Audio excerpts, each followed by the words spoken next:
जय श्री राम, जय हनुमान, जय बाबा नीम करौली।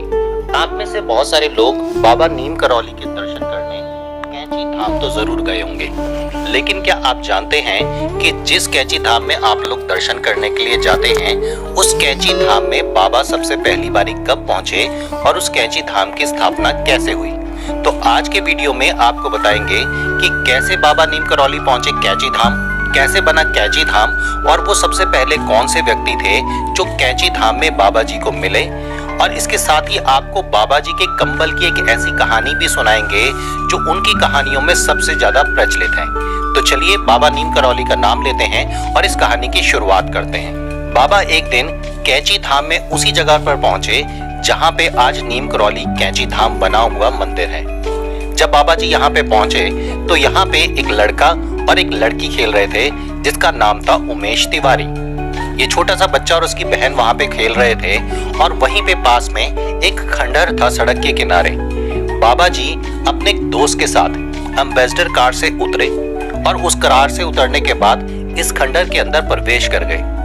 जो उमेश तिवारी छोटा सा बच्चा था, ये जगह उन्हीं की थी।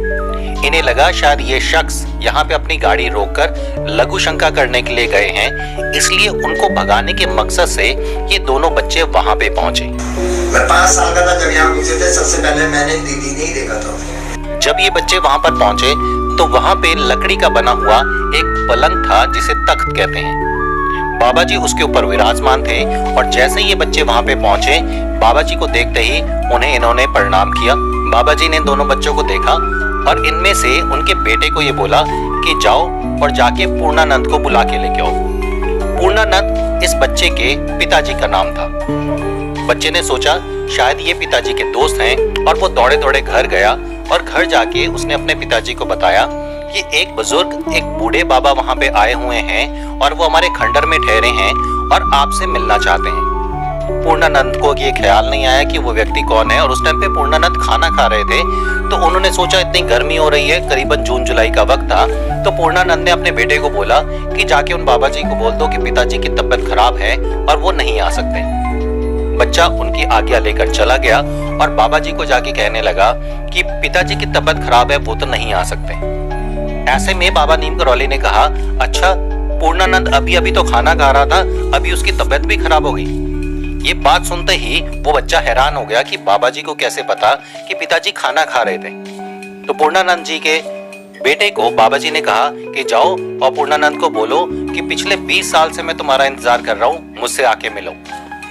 ये बात जाके जब बच्चे ने अपने पिताजी को बताई तो उसके पिताजी हैरान हो गए और जल्दी से उन्होंने कपड़े डाले और कपड़े डालने के बाद भागते हुए उस खंडहर में पहुंचे जहां पे बाबा जी बैठे हुए थे। बाबा जी के पास पहुंचते ही उन्होंने बाबा जी को प्रणाम किया तो बाबा नीम करौली ने पूर्णानंद जी से कहा कि क्या पहचाना मुझे?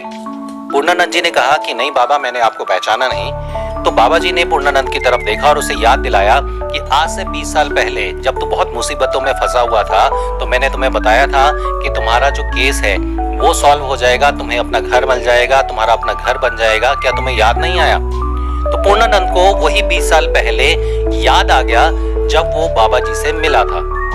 और ये सारी की सारी बातें सुनकर वो व्यक्ति हैरान भी था, परेशान भी था कि बाबा जी 20 साल बाद यहाँ पे कैसे आ गए, क्योंकि बाबा जी ने आज से 20 साल पहले उससे वादा किया था कि जब तेरी सारी समस्याएं खत्म हो जाएंगी तो तुझसे मिलने जरूर आऊंगा। जब बाबा जी ने खाना खा लिया और वहाँ पे जब पूर्णानंद पहुंचा था बाबा जी के पास अपने बेटे के कहने पे, उसके बाद बाबा जी ने कहा कि मुझे यहाँ पे मंदिर बनाना है, मुझे मंदिर बनाने के लिए जगह चाहिए। लोगों ने कहा कि इस नदी के उस पार एक बहुत सिद्ध बाबा रहते थे, वो यहाँ पे तपस्या करते थे, आप चाहें तो वहां जगह पे जा सकते हैं और जगह को देख सकते हैं। बाबा जी गांव वालों के साथ उस जगह पर पहुंचे।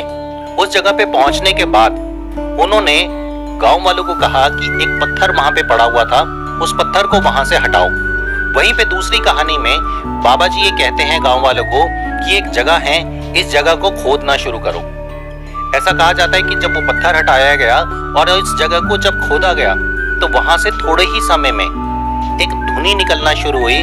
जैसे आप देखते हैं हवन कुंड बना होता है, उसके अंदर कुछ लकड़ियां डाल के आग जलाई जाती है और धुआं निकल रहा होता है, तो उस तरीके की धुनी वहां से निकलनी शुरू हुई।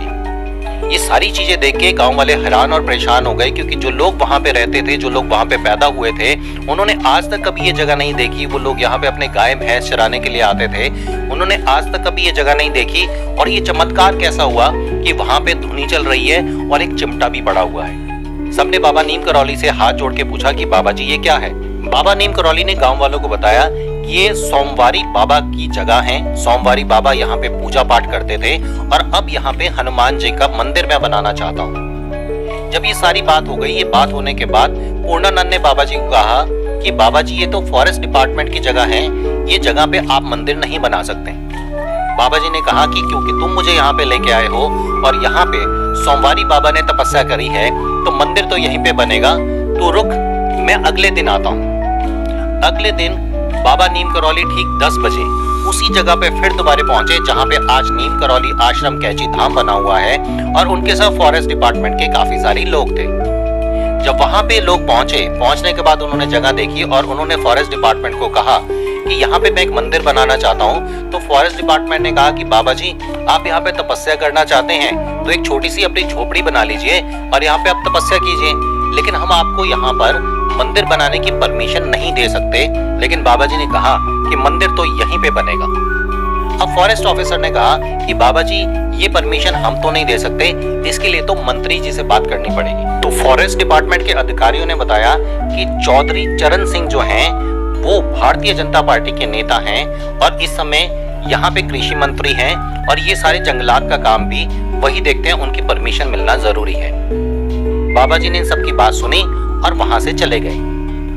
अब बाबा जी का चमत्कार देखिए कि ठीक 3 दिन के बाद चौधरी चरण सिंह अपने काफिले के साथ उसी जगह पर पहुंचे जहां पे आज का कैंची धाम बना हुआ है। वहां पे बाबा जी भी मौजूद थे। चौधरी चरण सिंह वहां पे पहुंचे, बाबा जी को प्रणाम किया। शायद बाबा जी ने अपनी कोई लीला चौधरी चरण सिंह को जरूर दिखाई होगी पिछले 3 दिन में, और जब वो वहां पे पहुंचे तो उनके साथ फॉरेस्ट ऑफिसर भी थे। बाबा जी को प्रणाम करने के बाद बाबा जी ने कहा कि मैं यहाँ पर एक मंदिर बनाना चाहता हूँ, मुझे थोड़ी सी जगह चाहिए। चौधरी चरण सिंह ने तत्काल बाबा जी को जगह देने का वादा कर दिया और बाबा जी से पूछा कि आपको कितनी जगह चाहिए। बाबा जी ने एक इशारे से बताया कि मुझे इतनी जगह चाहिए, और चौधरी चरण सिंह ने फॉरेस्ट डिपार्टमेंट के ऑफिसर को आदेश दिया कि जितनी जगह बाबा जी मांग रहे हैं उनसे ज्यादा 3 और 4 गुना जगह बाबा जी को उनके मंदिर के लिए दे दी जाए। और उसके बाद शुरुआत हुई यहाँ पर हनुमान मंदिर बनने की, जो आज का कैंची धाम है। लेकिन इसके बाद बाबा नीम करौली ने चौधरी चरण सिंह को एक आशीर्वाद दिया कि तुम एक दिन भारत के प्रधानमंत्री बनोगे, और ऐसा ही हुआ। 28 जुलाई 1979 के अंदर चौधरी चरण सिंह जो हैं वो भारत के प्रधानमंत्री बने। ये थी बाबा जी की वो लीला जिससे बना आज का कैंची धाम, जहां पे हम लोग बाबा जी के दर्शन करने के लिए जाते हैं।